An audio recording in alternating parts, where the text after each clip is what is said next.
Tengan muy buenos días, respetables hermanos, respetables hermanas, también aquellos amigos que gentilmente sintonizan nuestro programa. Hoy es Día del Señor, día de adorarle a Él en espíritu y en verdad. Siempre, por la gracia de Dios, habla para ustedes el hermano Alexander Castellanos, desde la Iglesia de Cristo en Ciudad Merliot, República de El Salvador. Vamos a pedir la dirección de nuestro Señor. Padre Celestial, te agradecemos muchísimo porque hoy es el día especial para ti y para tu iglesia. Gracias por esa bendición. Permite que siempre lo hagamos conforme a la dirección del Espíritu Santo. Que lo que hable en este momento de tu palabra sea dirigido todo por el Espíritu Santo. Que haya edificación para todos aquellos quienes escuchen. En el nombre de nuestro Señor Jesucristo. Amén. Amén. Bueno, es conocido por todos ustedes, por la iglesia y por todos los hermanos que se conectan en el extranjero, en diversos países, que este día estudiamos el libro de Génesis. Y miren que la gracia de Dios ha sido tan grande. Cuando yo empecé este estudio, no imaginé que iba a llegar tan adelante gracias a Él. Estamos estudiando este libro y estamos sacando muchas lecciones de ayuda para nuestra vida cristiana. Hoy vamos a estudiar el capítulo 37, vamos a iniciar este capítulo. Van a ver a lo mejor de 4, 5 o 6 lecciones. Y el tema que aquí se va a tomar en cuenta es a José en la tierra de Canaán. Le repito, José en la tierra de Canaán. Yo quiero dar una aclaración. Este tema es uno de los temas que a los niños que han nacido en la iglesia y crecido en la iglesia y han asistido a las clases dominicales, es uno de los temas que se les enseña a los niños debido a la forma en cómo se dio este acontecimiento en la vida de José. Se enseña a los niños desde el punto de vista del aprendizaje infantil, pero quiero hacer una aclaración. Lo voy a tomar desde el punto de vista para nosotros los adultos, que no se les olvide eso, porque la enseñanza nos da mucho en qué reflexionar acerca de lo que concierne a la vida de los adultos dentro de la iglesia del Señor, por supuesto. Bueno, una vez les he dado esta aclaración, comienzo. El relato de José aparece en los capítulos 37 al 50, o sea, de aquí en adelante hasta finalizar el libro, el personaje principal va a ser José. La última porción importante en Génesis. A lo largo de la narración vemos la providencia de Dios en el viaje de José a Egipto. Claro, lo vamos a ver de una forma escabrosa, por supuesto. Sirvió a Potifar, fue puesto en la cárcel y más adelante se convirtió en el segundo al mando después de Faraón. Jacob y su familia fueron guiados para ir a vivir en Egipto, donde la familia podría convertirse en la gran nación de Israel. Dios los salvó para que en última instancia pudieran vivir en la tierra prometida y poder él cumplir sus promesas a los patriarcas Abraham, Isaac y Jacob. Claro, cuando veamos, si el Señor me lo permite, el libro de Éxodo, vamos a ver la situación de vida que se dio cuando ya Israel estaba formada como una nación. Pero ahorita no nos vamos a ocupar de ello. Voy a comenzar, después de dar esta ligera introducción, voy a comenzar con los sueños durante la juventud de José. Y esto está comprendido en los versículos 1 al 11 del capítulo 37 y los vamos a leer. Los vamos a leer para tener un esbozo de lo que vamos a estar tratando. Habitó Jacob en la tierra donde había morado su padre, en la tierra de Canaán. Esta es la historia de la familia de Jacob. José, siendo de edad de 17 años, apacentaba las ovejas con sus hermanos, y el joven estaba con los hijos de Bilha y con los hijos de Silpa, mujeres de su padre, e informaba a José a su padre la mala fama de ellos. Y amaba Israel a José más que a todos sus hijos, porque lo había tenido en su vejez, y le hizo una túnica de diversos colores. Y viendo sus hermanos que su padre lo amaba más que a todos sus hermanos, le aborrecían y no podían hablarle pacíficamente. Y soñó José un sueño y lo contó a sus hermanos, y ellos llegaron a aborrecerle más todavía. Y él les dijo: oíd ahora este sueño que he soñado. He aquí que atábamos manojos en medio del campo, y he aquí que mi manojo se levantaba y estaba derecho, y que vuestros manojos estaban alrededor y se inclinaban al mío. Le respondieron sus hermanos: ¿reinarás tú sobre nosotros, o señorarás sobre nosotros? Y le aborrecieron aún más a causa de sus sueños y sus palabras. Soñó aún otro sueño y lo contó a sus hermanos, diciendo: he aquí que he soñado otro sueño, y he aquí que el sol y la luna y 11 estrellas se inclinan a mí. Y lo contó a su padre y a sus hermanos. Y su padre le reprendió y le dijo: ¿qué sueño es este que soñaste? ¿Acaso vendremos yo y tu madre y tus hermanos a postrarnos en tierra ante ti? Y sus hermanos le tenían envidia. Póngale cuidado a esta frase. Mas su padre meditaba en esto. Bueno, si usted le ha puesto cuidado, en estos 11 versículos se toman en cuenta etapas.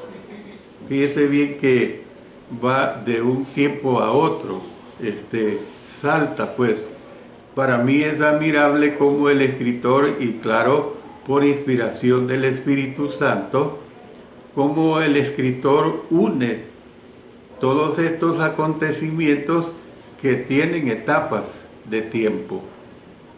Gracias a nuestro Dios y al Espíritu Santo que nosotros nos gozamos de esta recopilación de estos escritos en una forma concluida, de la cual nosotros sacamos gran beneficio espiritual, y sobre todo cuando nos dedicamos a estudiar.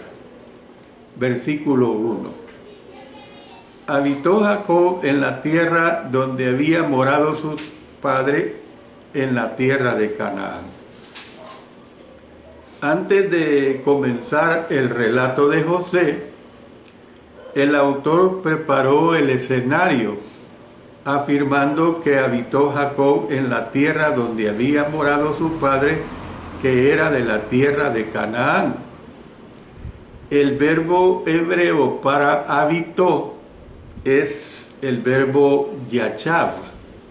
El verbo yachab quiere decir establecerse. Eso es lo que quiere decir habitó, yachab, establecerse, en una de las versiones, que contrasta con el término morar, o sea, la palabra gur hebrea, morar o vivir como extranjero. Y ustedes recuerdan que en varias ocasiones hemos visto esta definición de gur, de morar o vivir como extranjero. El texto hace hincapié en las diferentes decisiones tomadas por los hijos de Isaac. O sea que Jacob se estableció en Canaán, donde Dios quería que estuviera su pueblo. Ustedes han visto esto, que hemos hecho un recorrido desde el capítulo 12, el 13, el 15, el 17, el 24, el 26, el 28, el 31, y hace poco lo veíamos también en el capítulo 35. Esaú partió de Canaán con sus esposas, hijos, siervos y todas sus posesiones. Luego se establecieron de forma permanente en el monte de Seir, es decir, Edom. También esto lo estudiamos en el capítulo 36. La última sección de Génesis, o sea, capítulos 37 hasta el 50, o sea, al final del libro, es colocada, como quien dice, entre corchetes, o como quien dice entre paréntesis, mediante referencias a la tierra de Canaán. Al inicio de la sección, Jacob se estableció en Canaán, ya lo hemos visto en el versículo 1, cerca del final de la misma. Después que el patriarca murió, su cuerpo fue transportado de regreso desde Egipto a Canaán y sepultado allí. Vamos a recordar, y miren esto, lo voy a leer porque está adelantado. En Génesis capítulo 50, los versículos 12 y 13. Hicieron pues sus hijos con él según les había mandado, o sea, cumpliendo la voluntad de él. Pues lo llevaron sus hijos a la tierra de Canaán y lo sepultaron en la cueva del campo de Macpela, la que había comprado Abraham con el mismo campo para heredad de sepultura de Efrón el Eteo al oriente de Manre. Además, al enfrentarse a la muerte, José hizo hincapié en que el Señor le sacaría de aquella tierra para llevarlos a la tierra prometida, e insistió también en ser sepultado allí. Miren lo que dice también Génesis 50, los versículos 24 al 26. Y José dijo a sus hermanos: yo voy a morir, mas Dios ciertamente os visitará y os hará subir de esta tierra a la tierra que juró a Abraham, a Isaac y a Jacob. E hizo jurar a José a los hijos de Israel diciendo: Dios ciertamente os visitará y haréis llevar de aquí mis huesos.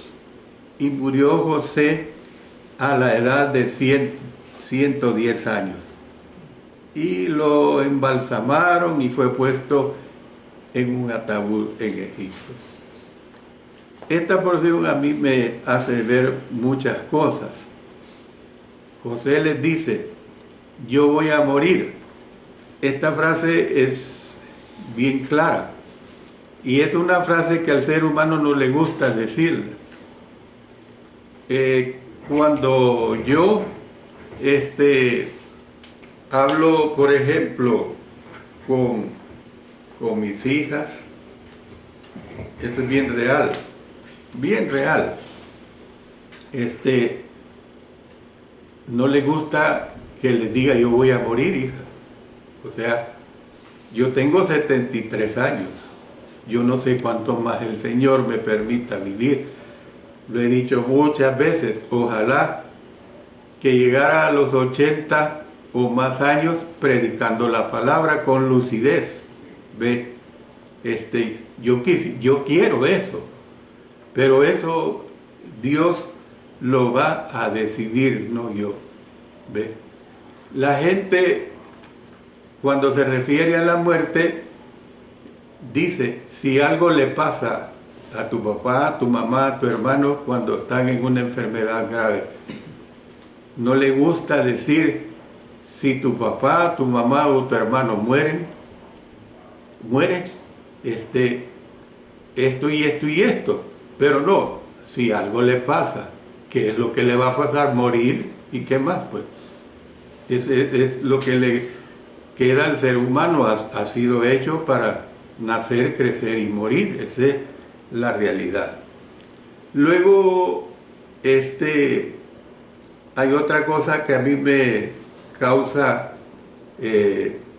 atención cuando dice que a José cuando muere lo embalsamaron. ¿Por qué lo embalsamaron? Porque él había vivido más de la mitad de su vida, casi toda su vida, en Egipto. Y los egipcios fueron maestros del embalsamamiento. O sea que trasladan el cuerpo de José a la cueva de Macpela, donde él quería que llevaran sus huesos, y su cuerpo no llegía, porque está comprobadísimo que el embalsamamiento que hacían los egipcios era magistral. Imagínense, estamos hablando de 4000 años atrás o más, y eran maestros en eso. Entonces, son datos, hermanos, que hay que ponerle atención, y cuando entremos a este capítulo lo vamos a estudiar aún más. Versículo 2. Esta es la historia de la familia de Jacob. José, siendo de edad de 17 años, apacentaba las ovejas con sus hermanos, y el joven estaba con los hijos de Bilha y con los hijos de Silpa, mujeres de su padre, e informaba a José a su padre la mala fama de ellos. Yo le pongo cuidado cuando dice que José tenía 17 años. Era un adolescente, ni se le puede llamar joven, era un adolescente todavía. Según nuestra cultura salvadoreña, era un niño, porque desde que se nace hasta los 17 años se es un niño, hasta que entra a los 18 años entra a su mayoría de edad. Pero para que nadie se moleste, tratémoslos como un adolescente. ¿Ve? Era un adolescente de 17 años. La última porción del libro es introducida como la historia de la familia. Es la palabra Toledo. Si usted, su memoria no le falla, ya lo hemos estudiado. La palabra Toledo, o sea, familia. La familia de Jacob. Es la 10ª y última sección Toledo en Génesis. Voy a leer una serie de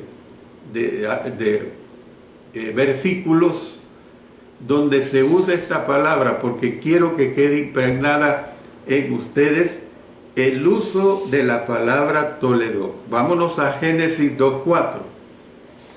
Dice: estos son los orígenes de los cielos y de la tierra cuando fueron creados el día de Jehová, que Dios hizo la tierra y los cielos. Tome la palabra orígenes. Génesis 5:1. Este es el libro de las generaciones, Toledo, familias, pues, de Adán.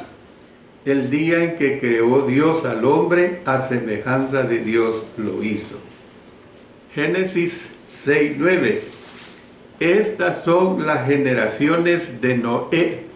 Noé, varón justo, era perfecto en sus generaciones. Con Dios caminó Noé. Génesis 10:1. Estas son las generaciones de los hijos de Noé, Sem, Cam y Jafet, a quienes nacieron hijos después del diluvio. Génesis 11:10 y 27. Estas son las generaciones de Sem. Sem, de edad de 100 años, engendró a Arfaxad 2 años después del diluvio. Verso 27. Estas son las generaciones de Taré. Taré engendró a Abraham, a Nacor y a Harán, y Harán engendró a Lot. Génesis 25, 12 y 19. Estos son los, noten la palabra al cambio, que es el mismo sentido. Estos son los descendientes de Ismael, hijo de Abraham, a quien le dio a luz Agar egipcia, sierva de Sara. 25:19. Estos son los descendientes de Isaac, hijo de Abraham. Abraham engendró a Isaac. Génesis 36:1. Estas son las generaciones de Esaú, el cual es Edom. Luego llegamos a Génesis 37:2, nuestro sujeto de estudio. Esta es la historia de la familia de Jacob. José, siendo de edad, otra vez, de 17 años, apacentaba las ovejas con sus hermanos, y el joven estaba con los hijos de Bilha y con los hijos de Silpa, mujeres de su padre, e informaba José a su padre la mala fama de ellos. Bueno, si bien este término a veces introduce un registro genealógico, también puede comenzar una narración ancestral, una narración pues antigua de un individuo y de sus descendientes. Esto último es sin duda el caso aquí. Se refiere a Jacob. Sin embargo, él era el padre de José, que es el personaje principal de la historia de este punto, desde este punto en adelante. Ya se los he dicho. Va a ser el personaje principal desde este punto en adelante.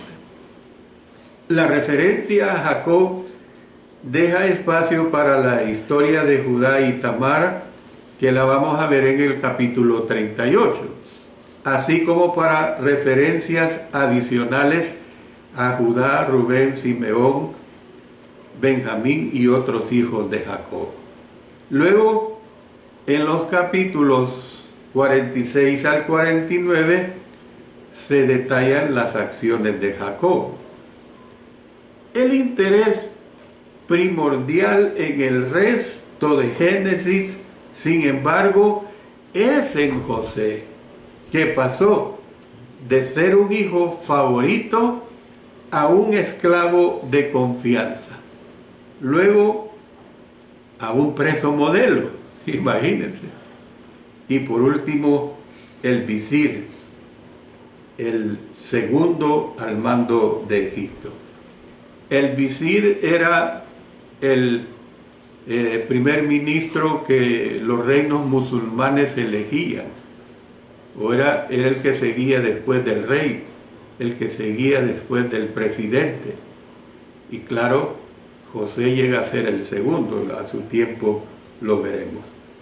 Por eso miren lo que dice aquí en Génesis 41, 37 al 45. El asunto pareció bien a Faraón y a sus siervos.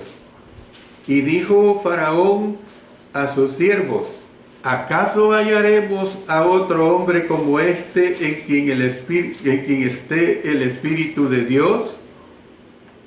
Y dijo Faraón a José: pues que Dios te ha hecho saber todo esto, no hay entendido ni sabio como tú estarás sobre mi casa, y por tu palabra se gobernará todo mi pueblo, solamente en el trono seré yo mayor que tú.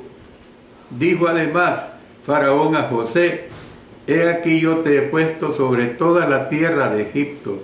Entonces Faraón quitó su anillo de su mano y lo puso en la mano de José y lo hizo vestir de ropa de lino finísimo y puso un collar de oro en su cuello y lo hizo subir en su segundo carro y pregonaron delante de él: doblad la rodilla, y lo puso sobre toda la tierra de Egipto. Y dijo Faraón a José: yo soy Faraón, y sin ti ninguno alzará su mano ni su pie en toda la tierra de Egipto. Y llamó Faraón el nombre de José Zaphnath Panea, y le dio por mujer a Asenat, hija de Potífera, sacerdote de On. Y salió José por toda la tierra de Egipto. Claro, esto a su debido tiempo lo vamos a estudiar más detenidamente. Lo he adelantado para entender pues hasta dónde se llegó. Pero retrocedamos. A medida que comienza el relato, habían pasado 17 años desde el nacimiento de José en Harán de su madre Raquel. En Canaán se dice que apacentaba las ovejas con sus hermanos, los 6 hijos de Lea, pues, cuando todavía era un joven o un adolescente, como les he dicho. Sus otros 4 hermanos mayores, los hijos de Bilha y los hijos de Silpa, acuérdense que con Lea Jacob tuvo 6 y con las otras concubinas tuvo 2 y 2. O sea, las esposas secundarias de su padre. Estaban también con él. Por alguna razón, José informaba a su padre la mala fama de ellos. No está claro, porque esto lo quiero dejar también claro a ustedes, no está claro si la mala fama era verdad. Hablando sobre esta declaración, esta frase, la mala fama, la palabra hebrea para fama es divá, con doble B labial y H al final, divá. A menudo quiere decir un cuento en un sentido negativo. Fíjese bien, un cuento en un sentido negativo. Se refiere a murmurar. ¿Ve? Se refiere a murmurar. Les doy ejemplos.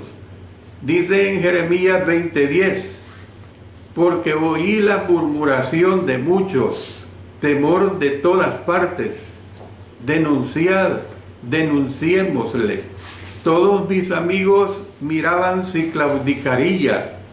Quizás se engañará, decían, y prevaleceremos contra él y tomaremos de él nuestra venganza. Y luego también se usa la palabra calumniar en Salmos 31:13. Dice: porque oigo la calumnia de muchos, el miedo me asalta por todas partes, mientras consultan juntos contra mí e idean quitarme la vida. Y luego en Proverbios 10:18, el que cubre el odio es de labios mentirosos, y el que propaga calumnia es necio. Entonces, en vista de que es cualificado aquí aún más por el adjetivo mala o impía, se lo repito, por el adjetivo mala o impía, que es la palabra hebrea ra, nada más apostrofado. Como en Números 14:37, miren lo que dice ahí: aquellos varones que habían hablado mal de la tierra murieron de plaga delante de Jehová. Bueno, voy a dar una aclaración acerca de la palabra divad. La palabra divad aparece sin el adjetivo ra en Números 13:32. Mire lo que dice aquí, Números 13:32. Y hablaron mal entre los hijos de Israel.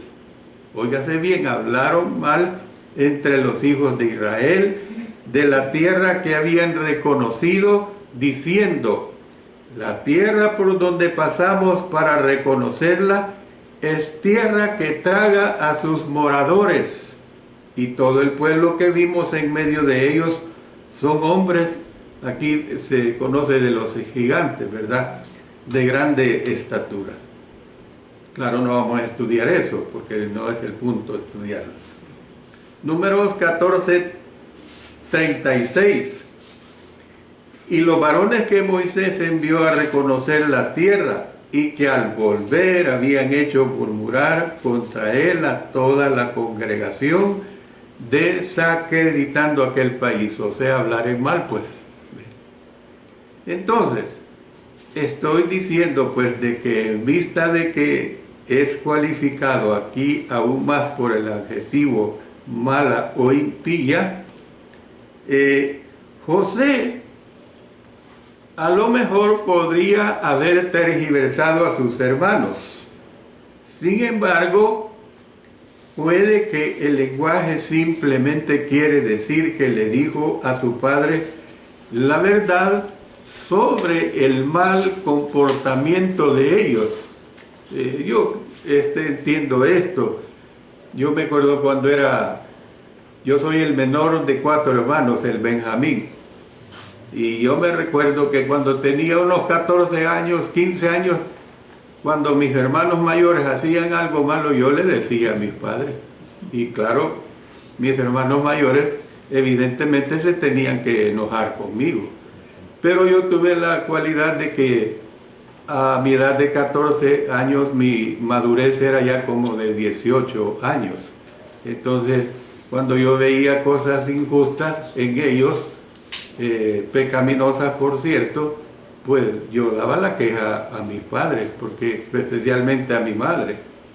Miren lo que dice Proverbio 25:10. No sea que te deshonre el que lo oyere, y tu infamia no pueda repararse. Luego vamos a Ezequiel 36:3.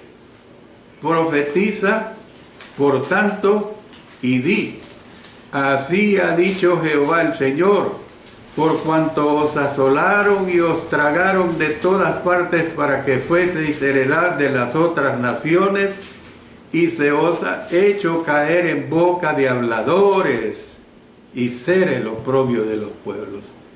Ezequiel 36:3. Entonces,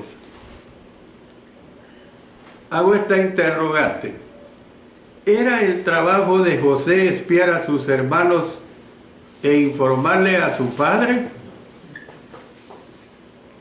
El padre le había dado autoridad para ello, que fuera y que le informara. Él estaba cumpliendo la orden del padre, y desobedecer a un padre, peor en aquellos tiempos, era un oprobio. En vista de que los hermanos mayores le habían hecho al pueblo de Siquén, recuerden esa historia de Siquén, esa matanza que llegaron a ser injusta, de que ¿por qué no castigaron nada más a Siquén? No, que se desquitaron con todos los hombres cuando habían sido circuncidados, que no se podían defender. ¿Ve? Recuerden esa historia. Entonces, en vista de que los hermanos mayores le habían hecho al pueblo de Siquén, ese oprobio sería comprensible, pues si Jacob no confiaba en ellos. Tenía razón pues para desconfiar, aún con las dificultades de los yerros que él tuvo de no ser un buen padre en cuanto a dirigir a sus hijos. Cuando José trajo una mala fama a Jacob, el odio de sus hermanos creció para con él. Esto es evidente, hermanos. Todos ustedes que me están escuchando y que en sus senos hogareños, familiares, cuando hablo de familia es el hogar, es el matrimonio y los hijos que dependen de él. Si usted viene de un hogar donde son 3, 4, 5, 8, 10, 12 hermanos, usted me entiende perfectamente bien lo que le estoy diciendo en la relación con esta cantidad de hermanos y hermanas. Versículo 3. Y amaba a Israel a José más que a todos sus hijos, porque lo había tenido en su vejez, y le hizo una túnica de diversos colores. Podemos ver pues que el favoritismo de Jacob con José también contribuía al odio de los hermanos. El escritor señaló esta situación. Después de todo, él era el hijo de la esposa favorita de Jacob, Raquel, y la había tenido en su vejez, como sabemos. Esta afirmación es un tanto extraña, porque había pasado un tiempo considerable entre el nacimiento de José en Harán y el nacimiento de Benjamín en Canaán. Técnicamente, este último, o sea Benjamín, era el hijo de la vejez de Jacob, ya que fue el último nacido. Sin embargo, el nacimiento de Benjamín condujo a la muerte de Raquel, y Jacob podría haberle asociado con recuerdos tristes. ¿Ve? Bueno, cuando vos naciste, mi amada esposa, mi esposa preferida, murió. Yo no me voy a referir a esto de esposa preferida porque eso ya lo estudiamos ampliamente, hermanos, y ya vimos los diferentes puntos de vista. Esta es la realidad que ahora se está presentando. Para mostrar su amor especial por José, Jacob le hizo una túnica de diversos colores.